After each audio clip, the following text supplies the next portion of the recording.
My name is Jason, and I found out my entire social circle had been lying to me for 8 months because a woman named Sherry Doyle had 2 glasses of Malbec too many at my own anniversary dinner.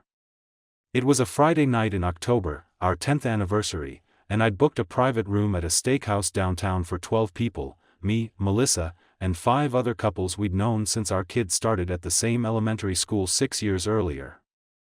I was 38 years old, a marketing director at an agricultural equipment company, the kind of job that had eaten most of my 30s without my ever quite noticing the trade I was making. Melissa was 35, a 3rd-grade teacher at Cottonwood Elementary, the kind of person who remembered everyone's birthday and organized the block party every June, someone I'd built 10 years of a life around without ever seriously questioning whether the foundation underneath it was solid. Sherry Doyle, married to my friend Doug since college, stood up somewhere around the 3rd bottle of wine to give a toast, the way people do at these dinners, half genuine sentiment and half performance for the table. She said something about how lucky Melissa and I were, how rare it was to see a marriage that had weathered as much as ours had these past few months, and then, raising her glass a little higher, added, "And honestly, Melissa, the fact that you two are even sitting here together tonight says something." After everything, the table went quiet in a way that told me, instantly, this wasn't the quiet of a toast landing well. I looked around at 10 faces I'd known for years, Doug's face going carefully blank, Priya's eyes dropping to her plate, Marcus reaching for his water glass with unnecessary focus, and understood, in the space of about 4 seconds, that every single person at that table except me already knew something about my own marriage that I did not. I want to be honest about the first thing I felt, because it wasn't rage yet. It was a specific, floating disorientation, the sensation of realizing the room you're standing in has a second floor you never knew existed, and everyone else has been walking around up there for months. I said, keeping my voice as light as I could manage, "After everything, what?" And Sherry's face went white in a way that told me she understood, immediately, what she'd just done. Melissa reached for my hand under the table. I let her take it, because some part of me was still operating on 10 years of habit, still performing the motions of a marriage I no longer fully trusted was real. "We'll talk about it later," she said quietly, and the table moved on to something else with the particular, too fast eagerness of people trying to cover a wound they'd all agreed never to mention. I finished my dinner. I laughed at the right moments.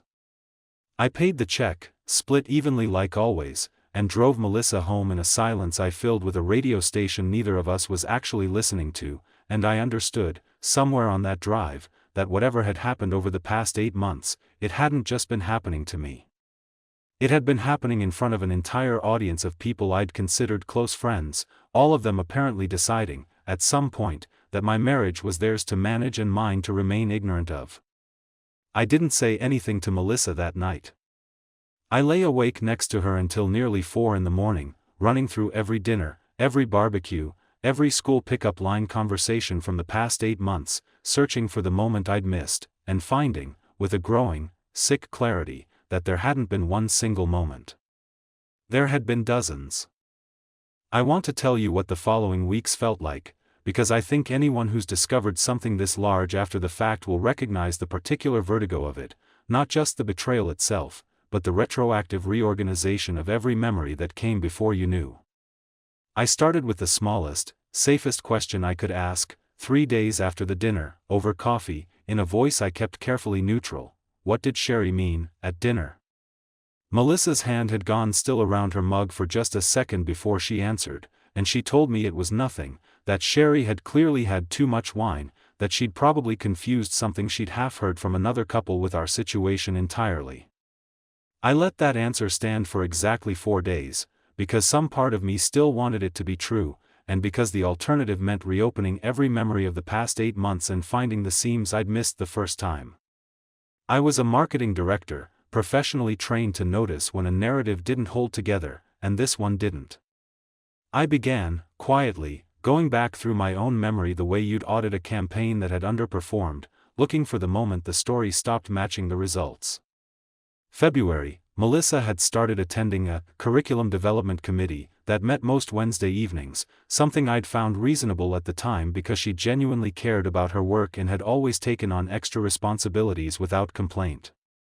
March, she'd started going to Priya's house on Tuesday afternoons for what she called planning period, coming home a little later than usual, a detail I'd absorbed without examining because Priya was one of her closest friends and there was no obvious reason to question a friendship I'd never had cause to doubt.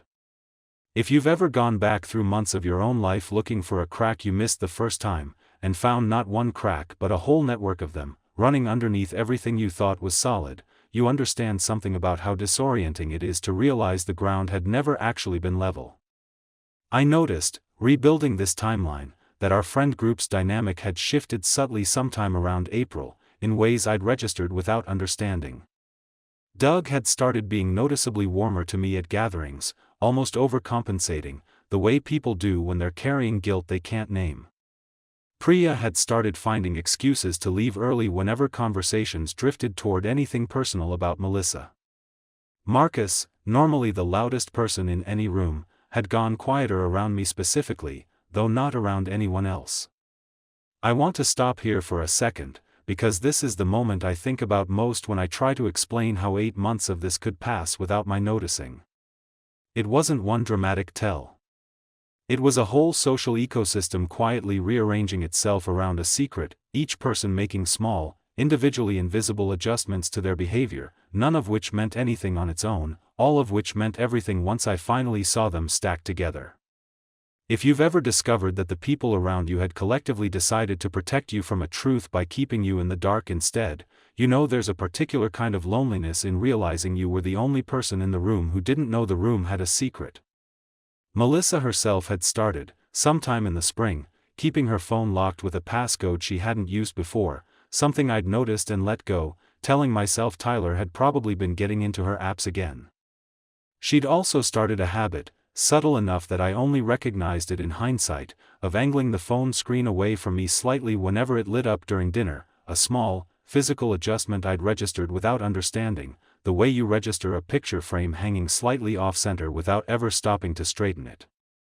By the second week after the dinner, I understood I could no longer simply ask Melissa small, safe questions and accept small, safe answers.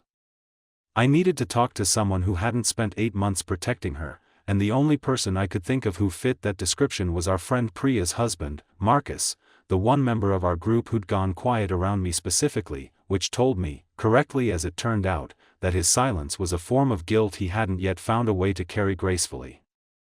I called Marcus on a Thursday evening, told him I needed to talk without Melissa around, and met him at a bar 2 towns over from where either of us lived, a detail I noticed only afterward, understanding it meant he'd chosen a place specifically designed to avoid being seen by anyone who might mention it.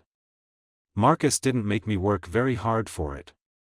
He'd clearly been waiting 8 months for someone to finally ask him directly, carrying a secret that had exhausted him more than he'd let on at any of our gatherings. He told me, carefully, that Melissa had started seeing someone in February, a father from Tyler's baseball team named Craig Ostrander, divorced, coaching third base most Saturdays, someone I'd shaken hands with at least a dozen times over the past 2 seasons without the faintest idea what those handshakes were actually covering. Priya found out first, Marcus said. Around March. Melissa asked her not to say anything, and Priya, I think she felt trapped. Once one person knew, it kind of spread through the group the way these things do, and by the time Doug and Sherry found out, everyone had already decided the kindest thing was to just, not bring it up. Let Melissa handle it, or not handle it, on her own timeline. I asked him, and I want you to understand the specific flavor of betrayal in this particular question, why none of them had told me directly, why an entire group of people I'd considered close friends had decided collectively that my own marriage was information I didn't need. Marcus looked genuinely uncomfortable for the first time in the conversation and said, I think everyone kept hoping it would just end on its own before it ever got to you. Nobody wanted to be the one who blew up your whole life. She told me, much later, what those 8 months had actually felt like from her side, though I had no idea at the time what Marcus's silence was actually protecting. I remember the exact conversation with Priya where I finally admitted what was happening. I'd been so careful for weeks, and then I just broke, right there in her kitchen, because I couldn't carry it alone anymore. I made her promise not to tell you, and I told myself that was protecting you, when really it was protecting me, protecting the version of my life where I hadn't yet done the thing I couldn't undo. I told myself every week that this would be the week I ended it, and every week I found a reason it couldn't be that week yet. That's what she told me. I knew none of it yet, sitting in that bar with Marcus, understanding only that a version of my marriage's collapse had been running in public for months while I remained, apparently, the only person unaware of the performance. I want to name something here that I completely missed until Marcus laid it out for me. Melissa had started, around the same time as the affair began, becoming noticeably more attentive to our own marriage in small, performative ways, planning date nights we hadn't done in years, complimenting me more, initiating conversations about reconnecting. At the time, I'd taken it as a genuinely good sign, evidence that we were entering a stronger chapter after a few flat years. Looking back now, I understand it had actually been guilt wearing the costume of renewed effort, a pattern I should have questioned the moment it appeared without explanation, because genuine change in a marriage rarely arrives all at once, fully formed, with no visible cause. I drove home from that bar with a name, Craig Ostrander, and a timeline, an understanding that my entire social world had been operating with information I lacked, making small accommodations around a truth they'd collectively decided to shield me from. I didn't confront Melissa that night. I sat in my driveway for almost 40 minutes before going inside, understanding that whatever I did next, I needed more than Marcus's account before I said a single word. I spent the following 2 weeks doing something that felt entirely foreign to who I'd been for the previous 10 years, quietly, methodically confirming a story I already believed, because I understood I needed more than one friend's account before I could stand in front of Melissa with something undeniable. I found Craig Ostrander easily enough. He coached third base for Tyler's team, ran a small landscaping business, and had a public Facebook profile with sporadic posts about his divorce 2 years earlier and his daughter's softball schedule. Nothing about his page told me anything I didn't already know. What told me something was our own calendar, which I finally sat down and cross-referenced against Melissa's curriculum committee, Wednesdays, and Priya's planning period, Tuesdays, discovering that both patterns had started within the same 2-week window in February, the exact timeline Marcus had given me. I checked our joint credit card statement, something I'd never had reason to scrutinize closely in 10 years of marriage, and found a recurring charge every other Wednesday to a coffee shop in a strip mall roughly equidistant from Cottonwood Elementary and Craig's landscaping business, a location that made no obvious sense for either of our normal routines, but made complete sense as a meeting point designed to look, if anyone ever asked, entirely coincidental. If you've ever spent 2 weeks quietly confirming a truth you already believed, going through the motions of an ordinary domestic life while a private investigation runs underneath it, you know there's a particular kind of exhaustion in it that has nothing to do with sleep. I want to stop here for a second, because this is the heaviest part of these 2 weeks, and I don't think I've said this out loud to anyone before. There was a night, about 10 days after that bar conversation with Marcus, when I sat at the kitchen table long after Melissa had gone to bed, looking at Tyler's baseball schedule pinned to the refrigerator, Craig's name listed as assistant coach in blue marker, and felt something close to grief for a version of my son's baseball season I could never get back untouched by what I now knew was happening underneath it. Some of you have been here too, I think, that particular ache of watching something ordinary and good become retroactively complicated by a truth you didn't choose to learn. I confirmed the coffee shop meetings myself the following Wednesday, parking across the lot and watching Melissa's car pull in at 4:15, followed 12 minutes later by a landscaping truck with Craig's business logo on the door. I sat there for nearly an hour, watching through the coffee shop's front window as two people sat close together at a corner table, a closeness that told its own story before I ever saw a single gesture pass between them. I did not go inside. I drove home, picked Grace up from her after-school program at the usual time, made dinner, and sat through an entire ordinary evening with some part of me still parked outside that coffee shop, refusing to move, refusing to fully absorb what 8 months of quiet accommodation from my own friends had apparently been protecting me from seeing.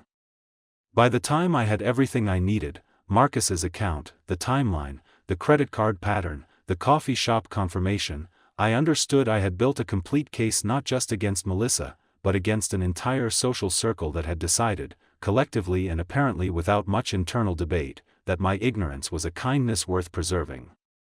I chose the following Saturday to confront her, once both kids were at my sister's for a sleepover. I didn't warn her about what was coming. I wanted, for once in this entire ordeal, to control the moment instead of being the last person in the room to understand what was happening in it. I didn't lay out evidence carefully, item by item, the way I'd planned to on the drive home from that coffee shop parking lot. What actually happened, when Melissa walked in and saw my face, was that I started laughing, not cruelly, not at first, just a short, disbelieving sound that came out of me before I could stop it, the specific laugh of a man who has just watched an entire year of his life reveal itself as something other than what he believed. "Craig Ostrander," I said. "Since February. Priya's known since March. Marcus has known for months." Sherry basically announced it at our anniversary dinner, in front of everyone, and I was the only person at that table who didn't already know. Melissa's face went through several expressions in quick succession: recognition, then something like relief, almost, as if some exhausting performance had finally been allowed to end, and then she was crying, grabbing for my hands, pulling back when I stepped away from her. "Jason, please, just let me explain, I'll tell you everything, please don't." I laughed again, colder this time, and I want to be honest that I wasn't proud of that sound, but I couldn't stop it. "You don't need to tell me everything. Marcus already did. I've spent 2 weeks confirming what our own friends decided I didn't need to know." I named it out loud, precisely, coldly: the Wednesday committee that didn't exist, the Tuesday planning periods at Priya's, the coffee shop 15 minutes from nowhere either of you needed to be, the entire architecture of a lie that apparently required the cooperation of 5 other couples to maintain.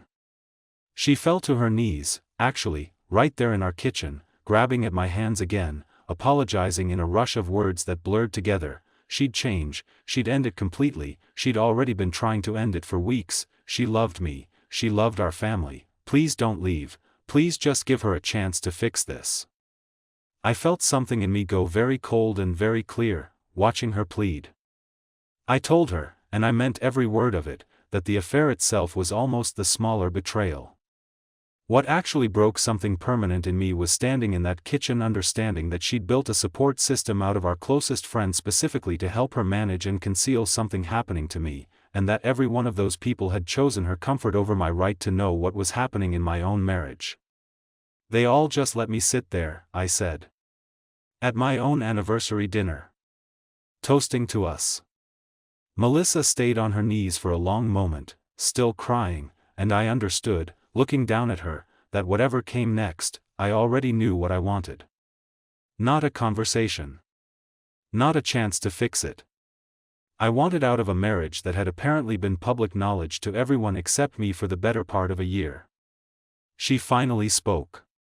This is what she told me, in her own words, later that night, once she'd stopped crying long enough to talk.